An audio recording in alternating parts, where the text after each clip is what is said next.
Dakor sub district હોસ્પિટલના સત્તાધીશો દોડતા થયા। ત્રીજા માળની મુલાકાત લેવામાં આવી છે। ત્રીજા માળે આવેલ તમામ વોર્ડની મુલાકાત લેવામાં આવી। હોસ્પિટલના અધિક્ષક તૃપ્તિબેન શાહ અને આરએમઓ હોસ્પિટલ ખાતે પહોંચી ગયા અને તેમના દ્વારા નિરીક્ષણ કરવામાં આવ્યું છે। વાવાઝોડાની હવાને કારણે પંખો જે ફાયર સેફટી માટેના પાઇપ સાથે અથડાયો ને, જેના કારણે અફરાતફરી મચી ગઈ, જેને ધ્યાનમાં રાખતા હોસ્પિટલના અધિક્ષક અને આરએમઓ હોસ્પિટલ ખાતે પહોંચી ગયા હતા।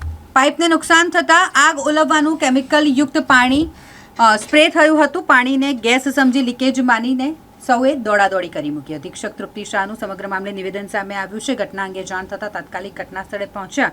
તેમણે કહ્યું કે સમગ્ર મામલે ખુલાસો માંગવામાં આવશે। વાવાઝોડાને કારણે પંખો ફાયરની પાઇપ સાથે અથડાયો, ગેરસમજના કારણે દોડાદોડ થઈ ગઈ।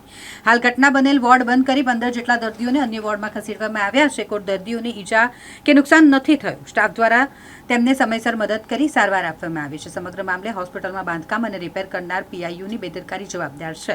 યોગ્ય જગ્યાએ પંખો લગાવ્યો નહીં। ફાયર સેફટી પાઇપ અને પંખો ખૂબ જ નજદીક હતા ને, જેના કારણે આવું બન્યું છે। તાત્કાલિક રિપેર કરવામાં આવે તે જરૂરી છે। બાંધકામ વિભાગની બેદરકારીના કારણે સુવિધાસભર વોર્ડ બંધ રહેશે।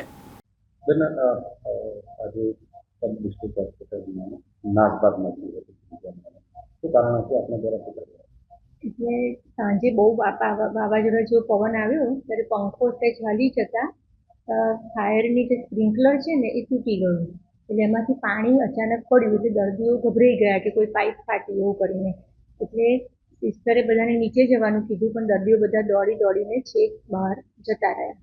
પછી અમારા એ લોકોએ તરત તાત્કાલિક પગલાં લઈ અને બધા જે કંઈ બંધ કરવાનું હતું પાણીનું એ બધું બંધ કરી દીધું અને ઘટના સ્થળે અમે બધા પહોંચી ગયા અને અત્યારે બધું વ્યવસ્થિત પતી ગયું છે અને અમે બધા દર્દીઓને પાછા ઉપર લઈ આવ્યા છીએ અને અત્યારે કોઈ સેફ જગ્યાએ બધું દર્દીઓને સામેના વોર્ડમાં રાખી દીધેલા છે।